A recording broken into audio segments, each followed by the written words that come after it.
Buenos días a todos, muchas gracias por la asistencia y pues gracias a la invitación del doctor Barrera.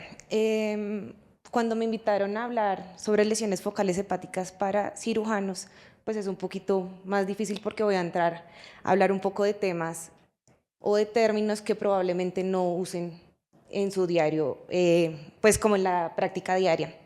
Por eso lo que quise hacer es centrar la charla en los descriptores que para nosotros puedan sugerir que hay lesiones que puedan llegar a ser más malas que otras y eso nos genera a nosotros, digamos, armar el mapa para poder definir el comportamiento de las lesiones.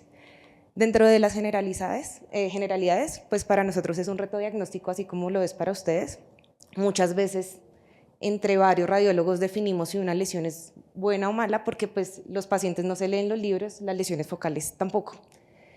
En términos generales o a nivel mundial, hablamos de descriptores radiológicos que nos permiten tener como un vocabulario estructurado y que adicionalmente pues, se basa en el comportamiento de las lesiones con respecto normalmente al hígado. Son los términos que ustedes ven de hiper, hipo o iso, normalmente se ven con respecto al hígado y vamos a tener en cuenta que hay otras estructuras como el líquido cefalorraquídeo y a veces el vaso, en donde nos sirve como para también evaluar el comportamiento de las lesiones. Normalmente se hace el diagnóstico de las lesiones focales incidentales a través de TAC, porque es una herramienta que es mucho más rápida y asequible de hacer. Sin embargo, tenemos que tener en cuenta que no nos va a brindar toda la información magnética de una lesión focal hepática y pues los tiempos, a pesar de que los tiempos son cortos, la radiación aumenta. La resonancia entonces va a ser siempre nuestro mejor aliado y es la mayoría de secuencias o de lesiones que vamos a ver, van a ver el abordaje a través de resonancia magnética. ¿Se salió? ¿Ya? Gracias. Bueno, el primer descriptor, secuencias, cómo se comporta en T2. Y entonces, quiero recordarles que la mayoría de nosotros estamos conformados por células que tenemos líquidos y tenemos protones. La secuencia T2 es súper importante en la evaluación de las imágenes abdominales porque pues tenemos líquido. Y las secuencias de T2 lo que hacen es que el líquido se vea brillante. Entonces, esto es lo que les decía, el líquido cefalorraquídeo. Traten de buscar siempre el líquido cefalorraquídeo en el canal raquídeo para definir qué tipo de lesiones o qué información les está tratando de dar la secuencia. ¿Cómo saber si una lesión es buena o mala? Digamos que vimos ahorita algunas características de las lesiones quísticas. Las lesiones quísticas tienden a ser muy isointensas al líquido cefalorraquídeo, las lesiones que son, digamos, no complicadas. Y hablamos que es una lesión muy o altamente hiperintensa con respecto al hígado. A medida que la composición de las lesiones focales se vaya poniendo más sólida o más complicada, la intensidad de señal va a empezar a disminuir. Este es el caso de un absceso hepático. Vemos que si hay predominantemente una lesión con alta intensidad de señal, muy similar al líquido cefalorraquídeo, tenemos algo de componente de baja señal que nos hace pensar que hay algo más, detritus, puede haber una masa, probablemente es mucho más aceptada esta lesión, probablemente corresponda solo a detritus. Y la lesión del final es la lesión que muchos autores en radiología han descrito como el evil gray. Quiere decir que a pesar de que ustedes ven y nosotros podemos decir que la lesión es ligeramente hiperintensa, es un componente un poco más gris. Hay que recordar que los tumores tienen líquido y por eso tienden a ser hiperintensos en T2, pero sin embargo la intensidad de señal no es igual a una lesión que probablemente sea quística. Ahora, la segunda pregunta que siempre vamos a tratar de preguntarle pues, al radiólogo, si ustedes pueden, es: ¿la lesión tiene grasa intracelular? ¿Por qué? Porque muy pocas lesiones tienen grasa intracelular y esto nos acorta el algoritmo diagnóstico. Las secuencias que normalmente utilizamos para saber si una lesión tiene grasa intracelular son secuencias potenciadas en T1. Entonces, nuevamente vamos al líquido cefalorraquídeo, baja intensidad de señal. Estas dos secuencias son gemelitas. Las podemos distinguir porque no tenemos una supresión de la grasa extracelular. Vemos como el tejido celular subcutáneo y la grasa extracelular está de alta intensidad de señal en las dos. Sin embargo, las secuencias en fuera de fase, por el artificio que generan, tienen este artificio o está marcado como margen que genera sobre las lesiones, que es el artificio en tinta china. Cuando tenemos una lesión que es de una señal, la secuencia en fase, perdón, y vemos que una lesión presenta caída de la intensidad en señal fuera de fase, nos habla de grasa intracelular. Nos vamos a este algoritmo y probablemente las 3 primeras lesiones son las lesiones más frecuentes: los adenomas, los hepatocarcinomas y las esteatosis focales. Sin embargo, es un hallazgo indeterminado, pues porque hay que mirar todas las secuencias para definir qué comportamiento magnético tiene. La tercera pregunta que quiero que siempre hagan a los radiólogos es si restringe o no. No todas las restricciones, como algunos trabajos al principio quisieron asumir, todas las restricciones eran malas. ¿En qué se basan las secuencias de difusión? Nuevamente vemos acá lesiones con intensidad de señal en T2, es decir, el movimiento líquido. ¿Qué es lo que buscamos en resonancia? Ponemos los tejidos, los ponemos a mover con unos pulsos de radiofrecuencia y gradientes, y lo que buscamos es que el líquido se mueva. Entonces utilizamos unos valores que se denominan B, B50, B200 y B800, en algunos órganos vamos hasta 1200, y lo que queremos hacer es que el líquido se mueva. Si un líquido se mueve, esta es la primera valor de B, vemos cómo va disminuyendo la intensidad de señal. Esto nos habla que el líquido se movió y probablemente no haya algo que lo limite.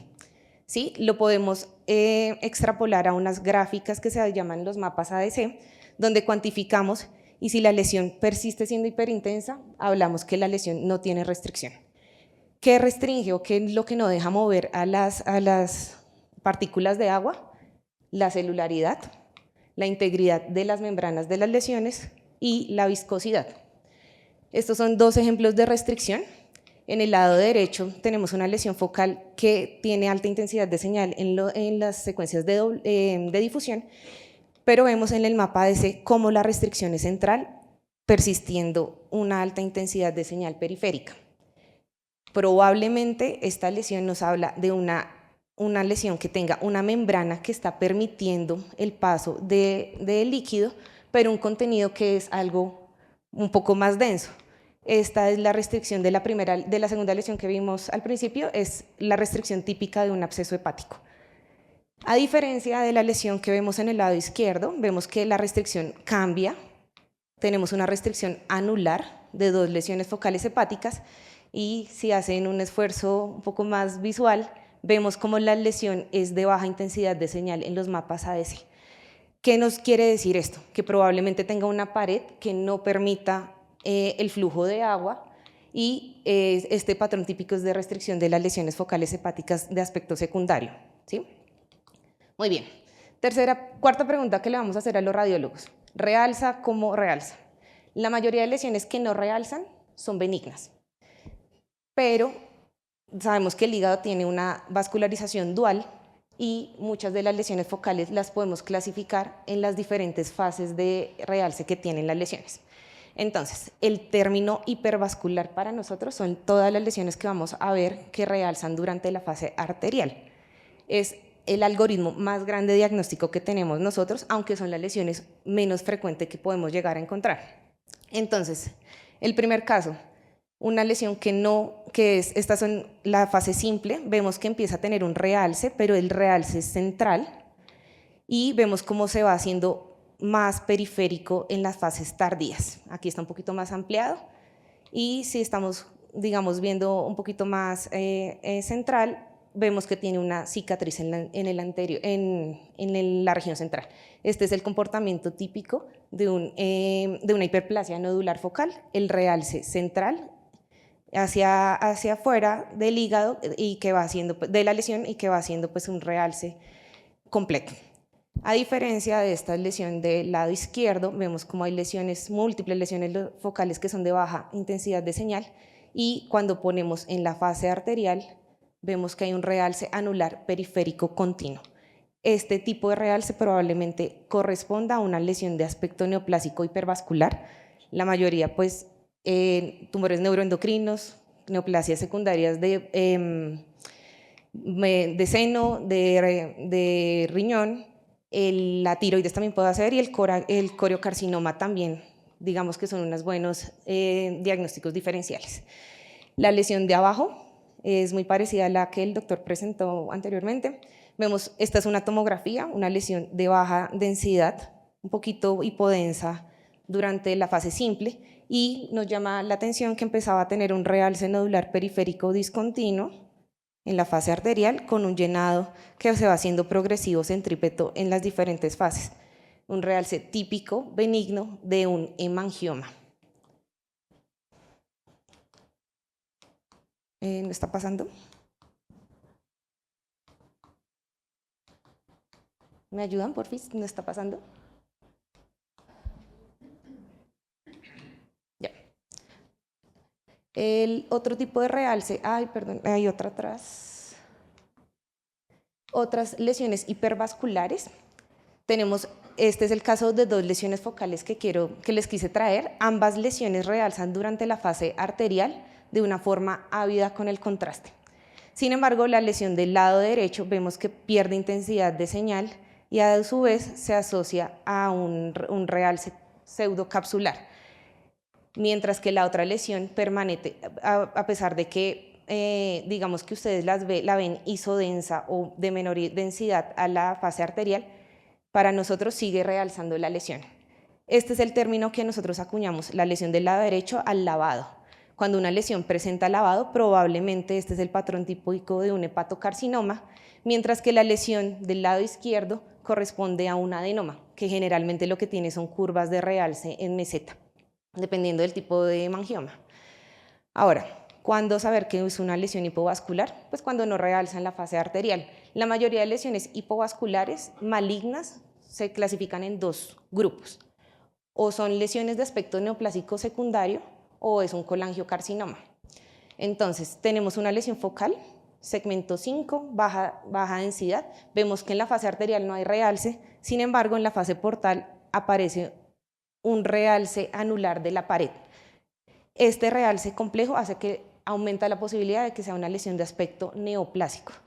A diferencia de este caso, que es un caso pues, de la cardio, vemos la primera lesión que vimos con el gris malvado, como restringida en la difusión, es de baja señal en T1. La mayoría de tumores o de lesiones son bajas en T1. No tenía un realce arterial y empieza a tener un realce tardío con el contraste central. ¿Por qué? Porque los medios de contraste tienden a depositarse en fibrosis, entonces en las fases tardías, y solamente lo vamos a ver al final del tránsito del medio de contraste. Si tenemos una lesión que realza en la fase tardía, probablemente tenga un componente fibrótico, y la primera posibilidad en neoplasias primarias es que sea pues, un colangiocarcinoma. Este tipo de realce también lo pueden ver en neoplasias secundarias de adenocarcinomas de páncreas, porque el adenocarcinoma de páncreas también tiene mucha reacción desmoplásica y compromiso fibrótico, entonces se va a acumular el contraste en las fases tardías. ¿Cuándo usar medio de contraste hepatoespecífico? Esto es un reto diagnóstico para los radiólogos y más que todos los radiólogos que están en entrenamiento o en sitios donde no hay mucho volumen de evaluación de lesiones focales hepáticas. Hay que tener mucho cuidado y yo veo muchas órdenes de cirujanos donde pues creen que el contraste hepatoespecífico les va a dar el diagnóstico. Para nosotros es de mucho cuidado porque el contraste hepatoespecífico disminuye la sensibilidad de la fase arterial por el volumen de concentración del contraste. Entonces hay que saber claras las indicaciones porque en ojos no expertos podría llegar a ser un factor confusor en las descripciones. ¿Para qué lo usamos? Simplemente para definir si una lesión tiene o no tiene hepatocitos que no estén dismórficos y que tengan los receptores de membrana que permitan que ese contraste entre. Lo utilizamos, esta fase son fases prolongadas, normalmente son muy útiles si los pacientes colaboran y están, digamos, más o menos entre 20 y 40 minutos acostados en el resonador. Si una lesión no realza durante la fase hepatoespecífica, pues no tiene hepatocitos y probablemente sea cualquier otra lesión. Y la última descriptor que quiero que se lleven, que veamos como cosas que puedan sugerirnos que son malignas, la retracción capsular, normalmente la hacen las neoplasias que tienen fibrosis, más que todo el colangiocarcinoma. Algunas neoplasias secundarias de seno podrían hacer una retracción capsular, fibrosis y se traen la cápsula. Esto probablemente es de una lesión maligna. Hay que tener cuidado porque algunos hemangiomas escleróticos podrían hacer algo de retracción. La segunda característica es que puedan dilatar la vía biliar. Este es un caso de un colangiocarcinoma que estaba dilatando la vía biliar. Y el otro hallazgo que nosotros normalmente presentamos y que podría sugerir que es una lesión maligna es cómo se comporta la lesión a través o alrededor de los vasos. Esta lesión es una resonancia con contraste patoespecífico con una lesión focal en el caudado y vemos cómo la vena cava inferior ya no es redonda, no tiene sus márgenes bien definidos y probablemente esta lesión sea de aspecto neoplásico que está infiltrando la vena cava. Para llevar a casa, el comportamiento magnético de las lesiones focales representan la composición tisular. Si bien la resonancia tiene mayor rendimiento diagnóstico que el TAC, hay que recordar que son tiempos prolongados pues las limitaciones de cada modalidad. Son tiempos prolongados de tener el paciente acostado. Normalmente, cuando tenemos pacientes muy descompensados en cirrosis, pierde la sensibilidad.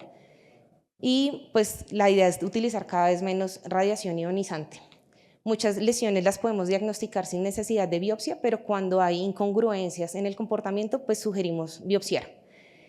Siempre tratar de pedir contraste endovenoso. Las resonancias simples con difusiones no reemplazan el comportamiento del contraste y mucho cuidado a la interpretación de las imágenes con contraste hepatoespecífico. Muchísimas gracias.